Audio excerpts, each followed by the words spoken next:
प्रणाम। बिहार तक देख रहे हैं आप और मैं हूं मानसी। लोक जनशक्ति पार्टी के संस्थापक और केंद्रीय मंत्री रामविलास पासवान का गुरुवार को निधन हो गया। उन्होंने दिल्ली के फोर्टिस एस्कॉट अस्पताल में अपनी आखिरी सांस ली।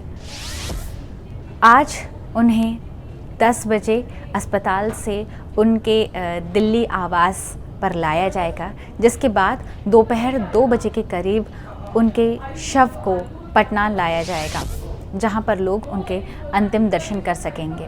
इसके बाद अगले दिन शनिवार को यानी कि 10 अक्टूबर को उनका अंतिम संस्कार किया जाएगा। रामविलास पासवान बिहार ही नहीं देश के दिग्गज नेताओं में से एक थे और उनके निधन से पूरा देश शोकाकुल है। इसको लेकर दिल्ली और अन्य राज्यों की राजधानी में आज झंडा आधा झुका रहेगा। वहीं अंतिम संस्कार वाले दिन जहां अंतिम संस्कार होगा वहां झंडा आधा झुका रहेगा और उनका अंतिम संस्कार पूरे राजकीय सम्मान के साथ किया जाएगा। आपको बता दें कि चिराग पासवान ने अपने पिता रामविलास पासवान के निधन की जानकारी ट्विटर के माध्यम से दी थी। उन्होंने लिखा था, पापा अब आप इस दुनिया में नहीं हैं, लेकिन मुझे पता है आप जहां भी हैं हमेशा मेरे साथ हैं। मिस यू पापा। रामविलास पासवान के निधन के बाद रविशंकर प्रसाद और अश्विनी चौबे दोनों ही उनके परिवार से मिलने अस्पताल पहुंचे और वहां पर उन्होंने क्या कहा, ये सुनिए।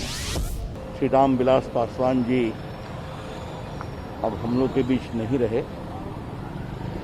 अभी स्कॉट अस्पताल से निकला ही हूँ परिवार को संवेदना देकर।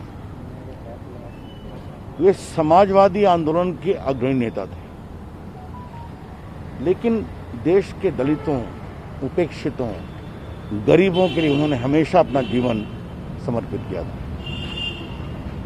और अटल जी की सरकार में भी मंत्री थे, पहले भी मंत्री थे, नरेंद्र मोदी सरकार में भी मंत्री थे। और मेरा परम सौभाग्य था कि जब मैं पहली बार अटल जी की सरकार में मंत्री बना था तो मैं उन्हीं के साथ कोयला खान राज्य मंत्री था। तो हम लोग के संबंध बिहार के नाते, जेपी मूवमेंट के नाते, संसद में, सरकार में एक बड़े भाई के रूप में उनका स्नेह और आशीर्वाद मिलता था। तो हम सभी दुखी हैं, देश दुखी है, बिहार दुखी है। और एक जो प्रामाणिक जिसे कहते हैं पॉलिटिकल लीडर, आज मैं याद करना चाहता हूँ 77 में जब लोकनायक जयप्रकाश जी में आपातकाल के बाद हुआ था लोकसभा का चुनाव, रामविलास जी 5 लाख से अधिक मतों से जीते थे, हाईएस्ट आज तक। तो क्या कहूँ, बहुत सी भावनाएं याद आती हैं। मेरी बहुत विनम्र श्रद्धांजलि है। देश ने अपना एक बहुत ही सच्चा सपूत खो दिया। रामविलास जी पासवान एक ऐसे नेता के रूप में रहे। 74 आंदोलन से हम लोग एक साथ जुड़े रहे और 74 से उनसे आत्मीय पूर्वक बिहार के जेपी आंदोलन में हम लोग साथ रहे। हर प्रकार संघर्ष के घड़ी में वो बराबर कहते थे कि देश में एक बदलाव होगा। ये बात बार बार कहते थे। मुझे याद है जब जेपी 5 अप्रैल को 1974 में अपने घर से पहली बार वो छात्र आंदोलन में कूदे और जीप पर सवार थे, लाखों लोग थे। हम लोग पीछे से छात्र संघर्ष समिति के लोग जा रहे थे और रामविलास भाई साहब ने कहा, देख रहे हैं फिजा, ये फिजा परिवर्तन का फिजा। और सचमुच में क्रांति, संपूर्ण क्रांति का वो नारा साकार हुआ।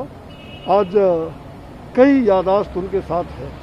बहुत ही आत्मीय थे। जब मैं 5 मिनट पहले भी बुला लेता था, मेरे यहाँ मकर संक्रमण का उत्सव था 2 साल पहले पटना में, और मैंने बुलाया, तुरंत वो पहुंच गए, जबकि उनके घर पर कार्यक्रम चल रहा था। बड़े आत्मीय और विनम्र स्वभाव के, उनके लिए कुछ कहना मुश्किल है कि इतने सुंदर और हर प्रकार से सबको प्रेम भाव से बात करना। एक ऐसे नेता जो गरीबों के लिए बराबर संघर्ष करते रहे और बिहार का और देश का बहुत बड़ी क्षति हुआ है। मैं ऐसे नेतृत्व, ऐसे नेता को मैं विनम्र श्रद्धांजलि भी अर्पित कर रहा हूँ और भगवान से प्रार्थना करता हूँ कि उनकी आत्मा को चिर शांति प्रदान करते हुए उनके पूरे परिजन को भगवान उन्हें इस दुख की घड़ी में धैर्य और साहस दें। हम सभी उनके साथ। जैसा कि हमने आपको पहले भी बताया कि रामविलास पासवान की गिनती देश के दिग्गज नेताओं में से एक थी। वो करीब 5 दशक तक राजनीति में बने रहे। वो 9 बार लोकसभा के लिए और 2 बार राज्यसभा से सांसद रहे हैं और उनके इन्हीं कुछ कामों की वजह से उन्हें राजनीति का मौसम वैज्ञानिक भी कहा जाता था। बिहार से जुड़ी तमाम खबरों के लिए देखते रहिए बिहार तक।